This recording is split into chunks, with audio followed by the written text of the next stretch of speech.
சிவத்தலங்கள் அனைத்திலும் சன்னதிக்கு முன்பாக காவலாக அமர்ந்துள்ள நந்திக்கு இறைவன் பிரத்யேகமாக அருள்பாலித்த இடம் ஆந்திர மாநிலம் நந்தியால் அருகே உள்ள மகாநந்தி தலமாகும். பல யுகங்களுக்கு முன்னர் சிலாத மகரிஷி நல்லமலை தொடர் பகுதியில் இருந்த வில்வ மர காடுகளின் இடையே ஆசிரமம் அமைத்து தங்கியிருந்தார். அவருக்கு தனக்கு பின்னர் ஈசனை வழிபட ஒரு மகன் வேண்டும் என்ற ஆவல் இருந்தது. மகேஸ்வரனிடம் குழந்தை பேர் வருமாறு சிலாத மகரிஷி வேண்டினார். அதன்படி இறைவன் அருளால் மல்லிகார்ஜுனன், நந்தனன் என்று 2 மகன்கள் பிறந்தார்கள். பெரிய மகன் மல்லிகார்ஜுனன் ஸ்ரீசைலத்தில் இருக்கும் மல்லிகார்ஜுனனை நினைத்து தவம் செய்தான். அதன் மூலம் ஈசனை தன் இதயத்தில் குடிகொள்ளும் வரம் பெற்றான். இளைய மகன் நந்தனன் தனது தந்தையிடம் வேதங்களை உபநிடங்களையும் கற்றுத் தேர்ந்து கைலாசநாதனை நோக்கி தவம் புரிந்தான். அவனுக்கு காட்சியளித்த சிவபெருமான் என்ன வரம் வேண்டும் என்றார். அதற்கு நந்தனன், நான் எப்போதும் உங்களுக்கு சேவை செய்யும் பெரும் பேற்றை தந்தருள வேண்டும் என்று வேண்டினார்.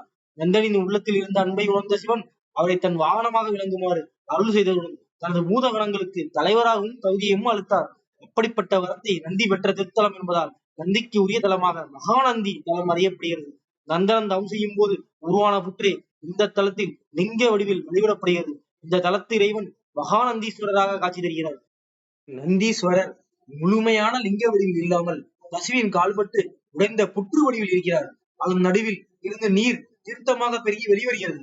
அதன் பீடம் தரையின் கீழ்ப்பகுதியில் அமைந்துள்ளது.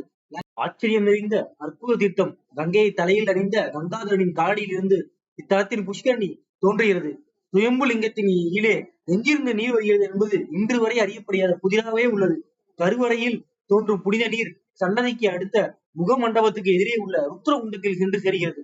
ஈசன் சன்னதியில் இருந்து பெருகும் நீர் ருத்ரகுண்டத்துக்குள் ஒரு நந்தியின் வாயிலிருந்து கொட்டுவது போல அமைக்கப்பட்டுள்ளது. பளிங்கு போல சுத்தமான உள்ள இந்த நீர் கோடையிலும் கொட்டும் மலையிலும் ஒரே அளவாக சுரப்பது ருத்ரகுண்டத்தின் சிறப்பாக பக்தர்களால் குறிப்பிடப்படுகிறது. ருத்ரகுண்டத்தில் நீராடினால் பல பிறவிகளில் சேர்ந்த பாவங்களை போக்கலாம் என்பது ஐதீகம். மேலும் இந்த தீராத நோய்களையும் தீர்க்கும் மருத்துவ குணம் நிறைந்தது. அந்த தண்ணீர் ஆலயத்துக்கு வெளியே உள்ள இரட்டை குளங்களை அடைவதால் ஆலயம் மூடி இருந்தாலும் இந்த நீரில் நீராடலாம். இந்த தலம் ஆந்திர மாநிலம் கர்னூல் மாவட்டத்தில் உள்ள நந்தியாலில் இருந்து 16 கிலோமீட்டர் தூரத்தில் மகாநந்தி தலம் அமைந்துள்ளது.